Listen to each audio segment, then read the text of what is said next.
बजता पायलिया के बजता घुघुरुआ सुंदरी कना। चल पानिया भरन के सुंदरी कना।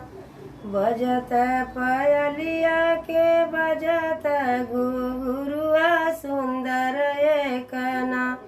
चल पानिया भरन के सुंदर कना।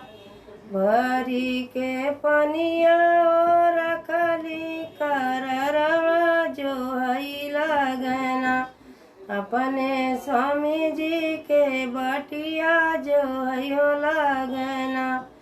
अपने स्वामी जी के बटिया जो हयो लगना। ससुर के पुतवा लहुरा देवरवा की आई गई नैना। हमारे गगरी का पानिया उठावे लगनैना। हमारे गगरी का पानिया उठावे लगनैना। एक हाथ देवरा उठावे मोर गगरिया दूसरे हथवाना। देवरा फोर मोर गगरिया दूसरे हथवाना। देवरा फोर मोर गगरिया दूसरे हथवाना। जऊ मोरे देवरा हो परवा मोर गगरिया लिखाई देवना।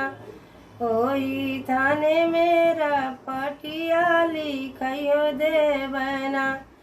ओई थाने मेरा पटिया लिखाइयो देवना। जऊ मोरी भाभी लिखाई बुरा पटिया की कही देवना। भाभी झूठ बोलत बाटिन की कहियो देवना। भाभी झूठ बोलत बाटिन की कहियो देवना। बजता पायलिया के बजता घुघुरुआ सुंदर कना।